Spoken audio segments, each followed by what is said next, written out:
Good morning friends. सभी को मेरा मृदुल प्रणाम और आशीर्वाद। अ, अक्सर दुख होना, कष्ट होना जीवन का एक कांस्टेंट पार्ट है। और जब भी हम दुखी होते हैं तो कहते हैं कि हमें बहुत दुख है।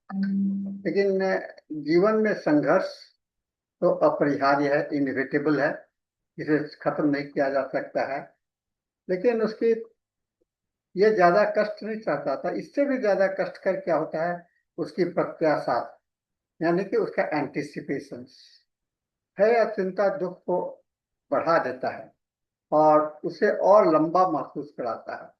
सच्ची आजादी तो हमें वर्तमान में रहने नहीं होती।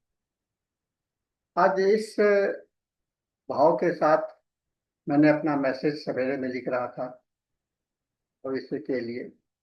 लेकिन मुझे लगता है कि इसे वर्तमान की आवश्यकता है। तो आज आइए हम लोग इससे संबंधित एक रूब्रिक्स है जिसका अध्ययन हम लोग अपने रिपोर्टरी के माध्यम से करेंगे। और इसे हम लोग कहते हैं एंटिसिपेशन।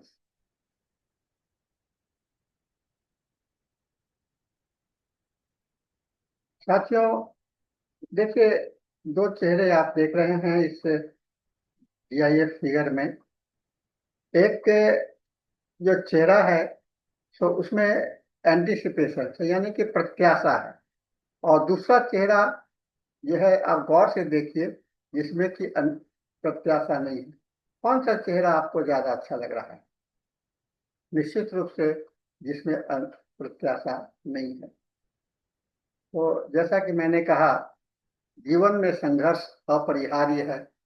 लेकिन दुख हमें नहीं, बल्कि उसकी प्रत्याशा हमें दबाती है। भय और चिंता दुख को बढ़ा देती है और उसे और लंबा महसूस कराते हैं। सच्ची आजादी तो वर्तमान में रहने में है। तो जैसा सभी को मैंने इसके साथ में संदेश दिया। और middle life struggle are inevitable, but it is not suffering that weighs us down. It is the anticipations, dread, and worry extend sufferings, make it feel longer. True freedom lies in being lying in the present. तो कहते हैं कि ये एक भय नहीं है, एक प्रत्याशा है। लेकिन प्रत्याशा के साथ में यह एक उम्मीद भी है, जो कि हमारे जिंदगी को एक नया आयाम देता है। और जो हम लोग चुनाव करते हैं, अगर चुनाव करने के लिए प्रत्याशा को हम अगर सही ढंग से इस्तेमाल करें तो ये हमारे जीवन के लिए बहुत ही उपयोगी हो सकता है।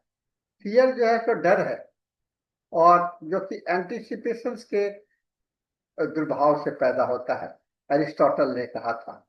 तो fear is pain arising from the anticipations of it। प्रत्याशा उसका होना कि कष्ट होगा, वो ज्यादा कष्टकर हो जाता है। ऐसा हम लोगों ने देखा है। आइए इसका हम लोग मीनिंग देखें, अर्थ देखें। लिटरल का जो ब्रेकअप करेंगे तो एंटे, एंटे का मतलब होता है बिफोर, और कैप्रे का मतलब होता है टू टेक और सीज, यानी कि टू परसीव, है ना। तो क्या हुआ, एंटीसिपेशन हो गया to take hold of, perceive और experience something before it actually. कोई चीज या घटना या अनुभव उसे हम अभी ही महसूस कर रहे हैं, जो कि भविष्य में होने वाला है ना। तो वर्तमान भविष्य की चीज को वर्तमान में अनुभव करने की जो आप कर रहे हो उम्मीद के साथ में, इमेजिनेशंस के माध्यम से, वह खतरनाक होता है। और कहते हैं कि आध्यात्मिक स्वरूप ये है कि anticipation is not act of living in the future, है ना, in the present is not reality, है ना। ये फ्यूचर में जो जीना जो है, सो आप वर्तमान में जो फ्यूचर में जी रहे हो वह वास्तविकता नहीं है। और इसका इमेजिनेशन, कल्पना मात्र जो है, सो आपको भय, उम्मीद और एक शंका पैदा करता है, जो कि माइंड को समय और उसके कष्टों के साथ में और तैयारी करने का भी अवसर देता है। तो कष्ट को अगर हटा दें, चिंता को हटा दें, तो तैयारी आपका बेहतर होगा ना। तो यही संदेश इस रूब्रिक्स के माध्यम से हमें मिलता है। तो इसका अब हम लोग इसको कंपाइल करें। The act of expecting N events in advance, पहले से, लेकिन यह नेगेटिव है, एंग्सियस है और डिसअप्रोप्रिएट, गलत तरीका से है। होम्योपैथिक में इसे mental and emotional state of unrest के रूप में देखते हैं। नर्वस एक्साइटमेंट, कोई भी घटना होने के पहले में एक एक्साइटमेंट जो आपको हो रहा है, नर्वस हो रहा है अपने ड्यूटीज के प्रति, रिस्पॉन्सिबिलिटी के प्रति, या किसी भविष्य की घटना के प्रति। पेशेंट वर्तमान में नहीं जीता है, लेकिन इसका माइंड जो है तो दौड़ रहा है, रेस कर रहा है भविष्य की ओर, और इसके परिणामों को और भी ज्यादा भयानक बना रहा है। एक एग्जाम्पल के रूप में एक स्टूडेंट है, अभी परीक्षा आज नहीं हुआ है, कल होगा, है ना, लेकिन आज ही से उसको परेशान कर रहा है। अब उसका शरीर खराब हो गया, उसे बार बार लैट्रिन लग रहा है, बिजनेसमैन का कोई डील करना है, कोई टेंडर है, अब रात से ही उसको हो रहा है, परेशानी हो रहा है, और भैंस के मारे मारे कांप रहा है। एक रोगी जिसका ऑपरेशन होना है, वह भी आपको रात भर सो नहीं रहा, हुआ भय से कांप रहा है। ये सारे चीज अभी तो हुआ ही नहीं है, लेकिन उसके पीछे में आप भागते हैं। लेकिन ये इसका पॉजिटिव ये एस्पेक्ट है कि motivating force in everyday life, है ना। अगर नॉर्मल प्रोसेस में आप इमेजिन करो, आप एंटिसिपेट करो फ्यूचर के लिए, तो आप अपने आपका लाइफ बहुत ही इंजॉयमेंट होगा, प्लानिंग कर सकोगे, आप उसका बेहतर परिणाम निकल करके आएगा, और आपके लिए एक वरदान के रूप में यह सिद्ध हो जाएगा।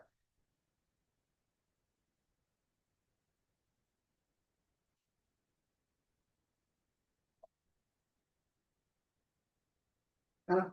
अब आइए, इसका साइकोलॉजिकल फीचर है, इसका कोर इमोशंस क्या है? लैक ऑफ ट्रस्ट, है ना, विश्वास की कमी, अपने में विश्वास की कमी, और परिस्थितियों का आभास नहीं होना। थॉट प्रोसेस क्या होगा? आपका थॉट प्रोसेस ओवर थिंकिंग होगा। व्हाट विल हैपन टुमारो, कल क्या होगा। Imagine negative results, failure, loss, same, कि हम फेल कर जाएंगे, नहीं होगा मेरा काम।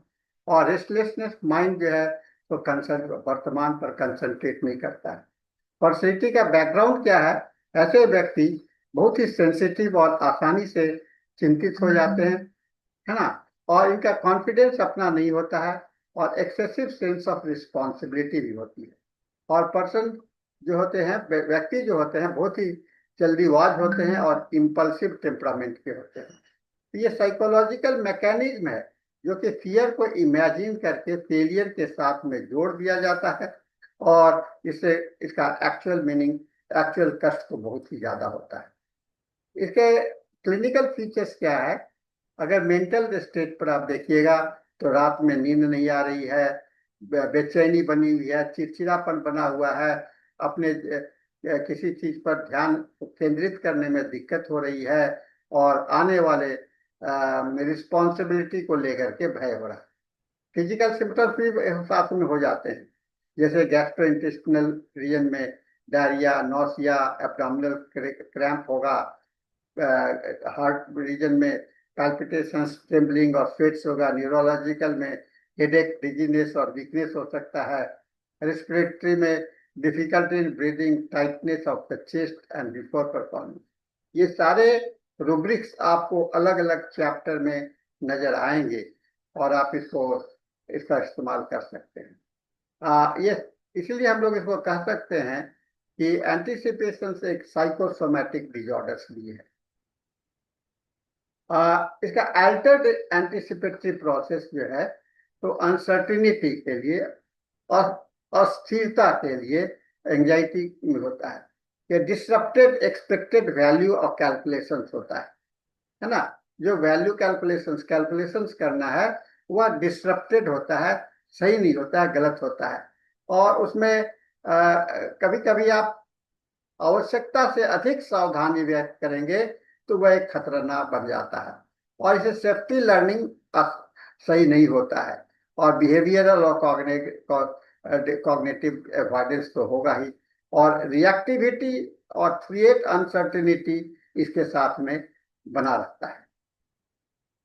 इसे जो बहुत ही नजदीक संबंधित रूब्रिक्स है वह anxiety anticipation from, fear anticipation from, apprehension anticipations from, restlessness anticipations from, sleeplessness anticipations from, diarrhea anticipations from, chest अल्पित, और भी है, इतना ही नहीं है, इसके साथ में और भी है। फिजिकल चैप्टर में आप जाएंगे तो ये क्रॉस रेफरेंस बताता है कि एंटिसिपेशंस कैसे मन को भय और फिजिकल डिस्टरबेंस के साथ में जोड़ देता है।